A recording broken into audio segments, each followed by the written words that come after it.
Today's episode is from the Illinois High School Football Coaches Association virtual clinic, which we held this past December. In this one, head football coach at Northern Illinois, Thomas Hammock, shares what he calls the dip, buying into the dip in the process, and it's something that's paid off for them as they went from 0-6 to 9-4 and a championship as well as a bowl game appearance. Coach Hammock relates the dip in football to a dip in the stock market and how that's a time to invest. And he talks about their unique approach. The replays from all the state association clinics are available as part of the mega ticket. You can get this one at ihsfca.coachesclinic.com. It'll give you the replays from this clinic as well as access to all the other state clinics. 9 total, hundreds of talks. Definitely worth your time. So here's Coach Hammock talking about buying into the dip.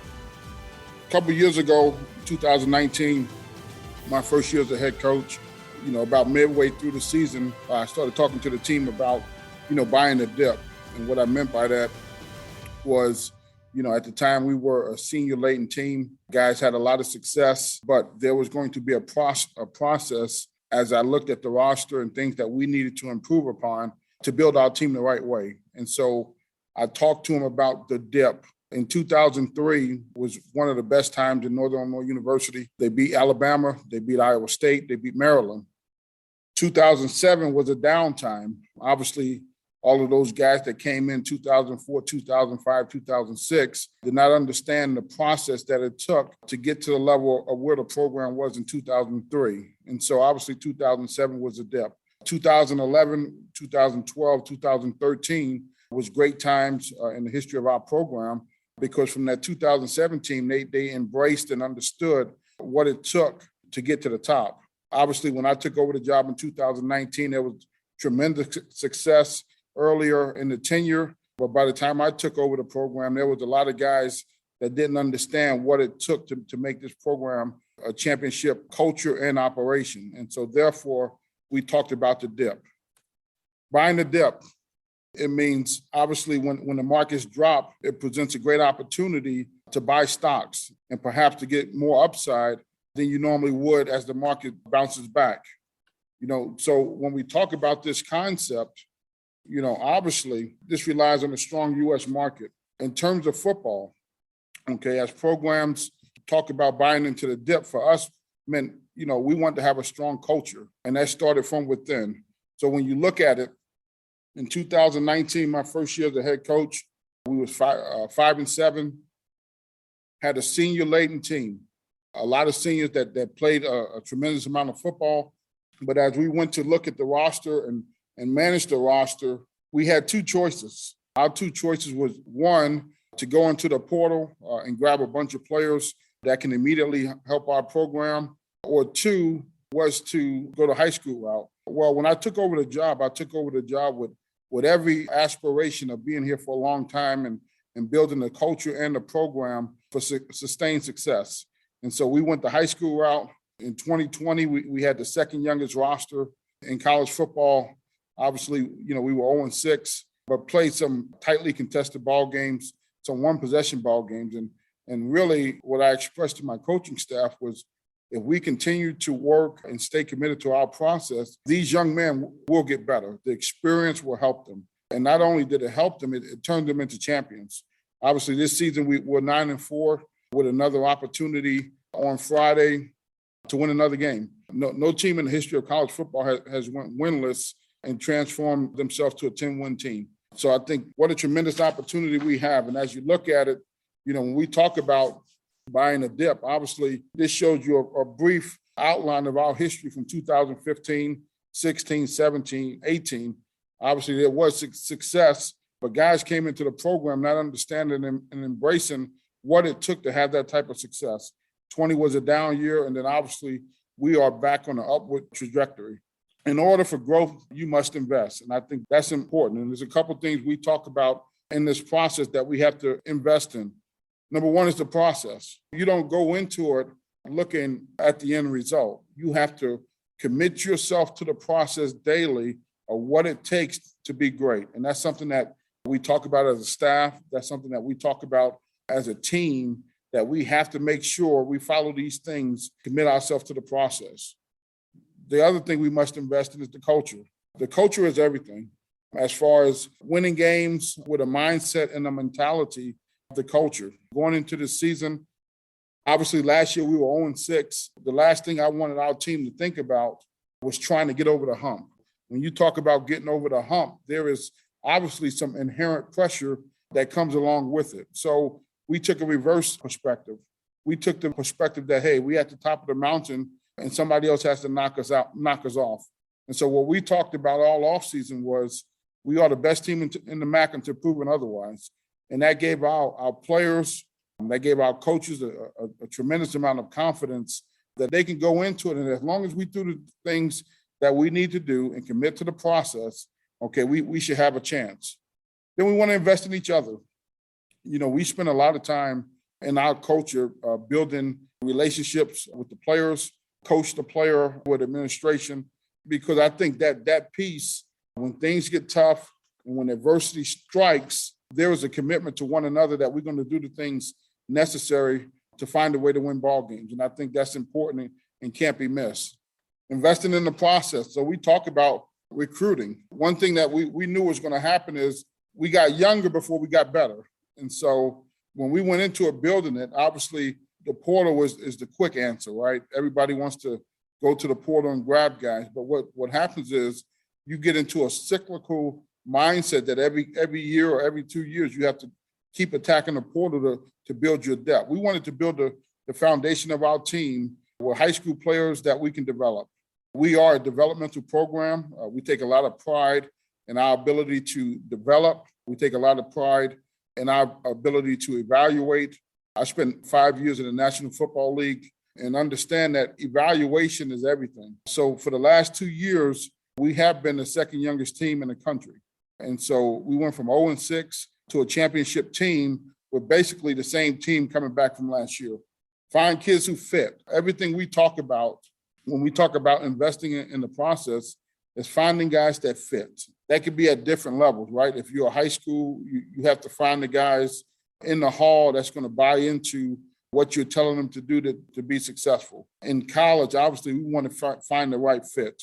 We're not into the whole star recruiting. I can care less. I spent 2 different times in Power 5 opportunities. At one place, all we cared about was stars. At the other place, all we cared about was finding the right type of kids in the program that's going to do the things that we need to do. But for us, finding guys that fit in our evaluations, when we talk to kids, just making sure we asking the right type of questions and they giving us the right type of feedback that gives us a good idea about who they are, what they're about, how they're going to respond, how they're going to grind. We talk about the hard way. The hard way is just not something we say. The hard way is in our DNA. And everything we try to do is build ourselves in a way where mentally and physically, we are at a point where we can dominate people in the fourth quarter. And that's how we build our football team. We value, obviously, high school players. We talked about that. And I think we will continue to value that. What's happening now in the recruiting process is there's so much supply and not enough demand. I mean, you got high school student athletes, you got guys in the portal, you got guys in junior college, you got all different avenues. But for us, it's always going to start with high school student athletes. And more importantly, it's going to start in our own state. Obviously, Illinois is important.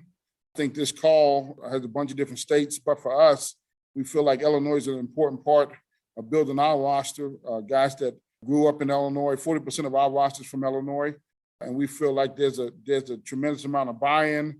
There's a tremendous amount of respect for our program and how we do things, and the type of kids that we get normally understand that. Talk about recruiting. We aren't a mass offer operation. It's just not something I believe in. When I was a player here, I played for Coach Novak. And one thing about Coach Novak, if you know him, if he had 25 scholarships, he probably was offering 25 kids. Obviously, we're not that tight with it, but I think there's a lot to be said about being able to build relationships with young men and their families to get a better gauge of how a young man is going to respond in your program. So, every offer that is awarded to somebody comes from me, the head coach, and they are committable. And I think that's a big part of our process and how we recruit, for kids to understand that if you get an offer from NIU, you can commit on the spot. So we make sure we take our time, we do our due diligence, we get to know the kid, make sure they check every box before we make an offer. To me, I can't build relationships with that many kids. I can build relationships with 50 that we can get to know. And obviously we'll offer more than that. But, for us, I need to have a relationship because as we all know in this profession, assistant coaches come and go. But as the head coach, I got to be the one to sign off on the kid because I'm responsible for the kids in our program. 2021, we offered 93 kids. Obviously, we were able to get more information. Second year in the program, didn't feel like we needed to offer very many more kids to sign what we signed. And then this year, we offered 49 kids. We signed 13. Obviously, the whole COVID situation with the amount of kids that's still in your program has changed the dynamics for the next couple of years as far as not needing to sign a whole lot of kids. So we're going to be very selective in our process. We're going to make sure we attack the right things that can help fill in some of the holes in our roster. Big thing for us in our program is walk-ons. So we spend a lot of time recruiting walk-ons. I think, that's a tremendous asset for us, something that I've been familiar with from my time at Wisconsin. I think we did a good job at Wisconsin recruiting walk-ons that became starters, that earned scholarships, and then take that a step further. You go to the National Football League, really, your team is made from undrafted free agents. And undrafted free agents is really the same as a walk-on. A guy that doesn't have no guarantees. All they have a guarantee is to go out there and work and to practice and to give themselves an opportunity to make the team. And what you see is the best organizations in the National Football League do a great job with the undrafted free agent. Baltimore Ravens is one of the best in the NFL, and that's where I spent 5 years. So walk-ons are important to us. And we've had a lot of kids come in our program, earn scholarships, but they have a chip on their shoulder, right? They understand what the hard way is, and they take that to heart. We recruit them the same, just like scholarship players. And so for us, there's no difference. We don't treat them any different when they walk in our program. And then obviously with the opportunity to play in 4 games, we have great flexibility in our ability to mix and match guys on special teams with the 4 games and give guys an opportunity to show what they can do. Great talent in the state of Illinois. Obviously, we can't take everybody, but there's enough talent there for us to have the ability to get walk-ons, get them in the pipeline. And to me, the way I look at the walk-on situation, the walk-ons for us is like the portal. So those are the guys that are developing. We have the most information about. So I would much rather give a kid in our program a scholarship than to give somebody outside the program that I have less information about. Reward the kids who earn it. I think that's important. 16 guys on our current roster were former walk-ons, and a lot of them are playing for us. So not only are they, tremendous kids, they're tremendous workers and tremendous players that for whatever reason got overlooked in the recruiting process. Next part of the process for us is academics. To me, I was a 2-time academic All-American. I feel like there's a direct correlation between how you attack the classroom and how you attack the football field. And so for us, investing in the process academically means the guys that are doing things right in the classroom normally are the guys that can help you play. We all as coaches, we want to win. We understand that. But, what I've found out in my 19, 20 years of coaching is normally the guys that don't take the academics seriously are the guys that don't end up being very good players. We hold kids accountable in the academic arena because that's important to me. If it was just about wins and losses, I would have certainly stayed in the National Football League. But you come back to college to have an opportunity to develop young men. And, we got a great opportunity to help guys become better men, better fathers, better husbands. But to do that, you need to get your degree. Obviously, we know football will end at some point. You go to college to get a degree. And I think, obviously that's getting missed on some people at this point in time because people think I can transfer or go on the portal. But the reason you go to college is obviously, first and foremost, to get your degree. And a lot of kids are going in the portal and not having an opportunity to go to another college paid for. And so make sure that you advise them in the right way of how to handle themselves, how to make sure they asking the right questions. give them every resource to succeed. I think for us, this is all part of it. Advisor meetings, tutor meetings, study tables, class check, weekly reports. And the thing that is the most critical is obviously you can have all those things in the world, but if you don't hold them accountable, what does it mean? And so, as the head coach, my job is to hold, my coaches accountable. In return, they're going to hold the players accountable, because if you hold them accountable, normally you get what you emphasize. So looking at it from an academic standpoint, in the fall of 2018, I was not a part of NIU. The team GPA was 2.662. I came on board in the spring of 2019, and obviously academics has been, a point of emphasis, because I think that's the gateway to being successful in life, is getting your degree. So we upped it up in the spring of 2019, 2.76, and that was really from holding them accountable. I mean, be where you're supposed to be, do what you're supposed to do, turn your work in, make sure you go to study tables, make sure you're getting the tutors that you need. But we wanted to keep up in the ante. When you look at great programs and teams that win championships, you look at Alabama, you look at Ohio State, you look at Clemson, all those programs, they have 3.2 type GPAs at their universities. And I think that's the correlation. What you do in the classroom affects what you do in the field. And if I can trust you in the classroom, I can certainly trust you in the field.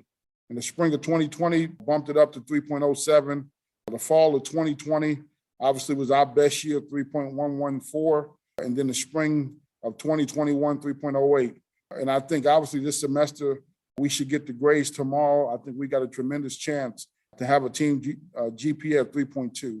And so, we've been able to completely turn the program around, but, turning the program around correlates to how we're doing in the classroom. And so that's the big thing that we talk to our kids about. Invest in the process, the weight room. So, everything matters. We talk about the classroom, but now we transition to the weight room. To me, the strength coach is really the number one guy that touches the players the most. He helps build the culture from the head coach, and I think that guy needs to be in lockstep with the head coach as far as building the culture, making sure guys are doing what they need to do to develop in the weight room. We lifted and ran 4 times a week in the off season. I think, we wanted to build on that mentality that the harder you train, the harder it is to surrender. And so that was something that was stressed to me as a player. It was something I believed in. I think that when it gets tough and it gets hard, what you are in those moments normally dictates if you're going to have a chance to win or lose. So we made it extremely difficult. Maintain lifting throughout the season. So one thing in Baltimore that we really tried to emphasize, we wanted to be stronger at the end of the season than we were at the beginning of the season. And so that requires a tremendous schedule put forth by the players and tremendous buy-in to have the mentality that we are going to lift heavy. A lot of times what happens is you get into the season and then you start backing off in the weight room, and what happens, you start getting injuries, you lose your level of physicality. So we wanted to continue to embrace the weight room. We had guys that were playing in games that were, hitting PRs in the weight room over the course of the season. And we got stronger as the year went along, which helped us win games down the stretch. For us, we don't only develop the guys that's playing, we develop the younger guys, and we spend just as much time developing those guys, because if an injury happens, we talk about the next man up. This year, we lost our number one running back, our number one wide receiver, and our number one safety. And so we were prepared for those setbacks because our developmental program is top notch. Not only do we talk about the next man up, but we have to have the next man up ready. And all offseason, I talked to our team. I said, the strength of our team is going to be our depth. Obviously, our depth was tested, but we were prepared for that test with guys stepping up. Obviously, we have a nutrition center. That's part of the process. We have training tables. The biggest thing that we look for is weight loss. So we track and monitor how guys are eating, how much weight are they losing, because those things become important. Guys that used to make tackles in the fourth quarter, all of a sudden, 6 weeks in, 7 weeks in, are falling off of those same type tackles because they lost 10 pounds, they lost 15 pounds.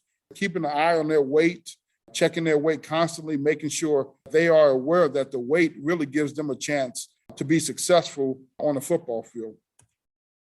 Complementary football. So now we're talking scheme, okay?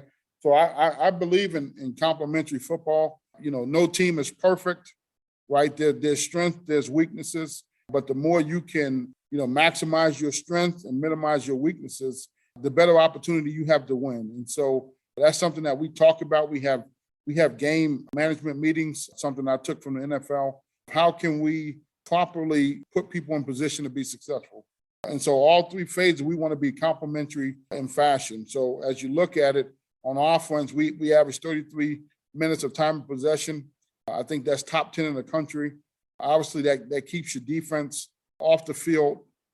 But our ability to run the football really made the difference in us going from 0-6 to 9-4. Because obviously, if you have the ability to run the ball, it makes you good in situational football, short yardage situations, fourth down. I think we had the number one fourth down conversion percentage in the country. I think we were 22 of 26, which, going for those fourth downs gave us an opportunity to stay on the field, gave us an opportunity to continue to be aggressive, gave us an opportunity to score points. And so last week in the championship game against Kent, we had a 4th and 5. The first drive of the game, we went for it. And we knew what type of game it was. We knew how explosive Kent State's offense was. We had to do our job offensively to stay on the field. So we talked about in our game plan management meeting where we wanted to be aggressive. The coaches understood what areas of the field we were going to go for it. They told me the calls ahead of time. I liked the calls, and that aggressiveness allowed us to win a championship. Situational football. So we won 7 games by 1 possession, okay? And I know a lot of people say you guys had the second youngest team in college football. How did you do that? I think we won 4 games by 5 points. So we won 3 games by one point and another game by 2 points. And so to me, it takes a tremendous amount of focus, attention to detail to win 1 possession ball game. So we started the season off, we beat Georgia Tech by 1. A couple of weeks later, we beat Toledo by 2. A couple of weeks later, we beat Central Michigan by 1. The following week, we beat Ball State by 1 point. And so, with a young football team, they gained confidence, they're able to earn competitive maturity from our offseason program, and it carried over into the season. A couple ways that we were able to do it. Obviously, I'm a big advocate of analytics. I think the game has changed. It will continue to change. Sometimes, analytics work in your favor, and sometimes they work against you. But what you have to buy into is taking the emotion out of the decision-making process. When you talk about it ahead of time, you strategize, you're able to have your calls, have your situations already practiced. That gives us a great chance to have confidence to make plays in those situations. We're able to better prepare our players and our coaches for every situation because they already understand how aggressive we're going to be. We talked about it in training camp. We work on those situations weekly in our Friday walkthrough. Okay, 4th and 1 from the -27 or 4th and 2 from the -35. What's the call? This is the call. This is what we need to do to execute. 2-point plays, right? We want to be aggressive to go win games and so forth. We practice them. We have a situation script that we do every week. And I think that's one of the biggest things of getting guys to have the ability to play well in those moments as you practice those moments. And a lot of times what we do is we take situations from NFL games, we take situations from other college games, and we want to make sure we always have a call. I was looking at a game the other day, I think it was Tampa Bay and the Buffalo Bills, and Buffalo had came all the way back. They was in a 4th and 2 situation at the end of the 4th quarter. To me, in my opinion, I think that would be a situation where you go for it on 4th down because that gives you the best chance to win. They kicked the field goal, went to overtime, got the ball first, went 3 and out. And obviously, when Tom Brady is on the other side, your chances of winning are slim. So those are the type of scenarios that we look at and try to incorporate into our teaching. You got to love it. I think for us, we talk to our players all the time about, football is hard, but you have to love what you do. And I think our players have truly embraced that mentality, embraced that mantra. every day come in with a great attitude, a positive attitude, that you love what you're doing, because you could be doing something else. And a lot of people are doing other things. So love what you do, and obviously that you'll be able to put your best foot forward. Great stuff there from Coach Hammock. It's easy to see how his leadership has helped NIU get to the top and work through the process. Again, you can get this one at ihsfca.coachesclinic.com, part of the mega ticket, which gives you access to 9 clinics, hundreds of talks. You can get access for 30 days up to a year. The link to the mega ticket is in the show notes. Follow all we're doing at coachingcoordinator.com and follow me on Twitter at Coach K. Grabowski.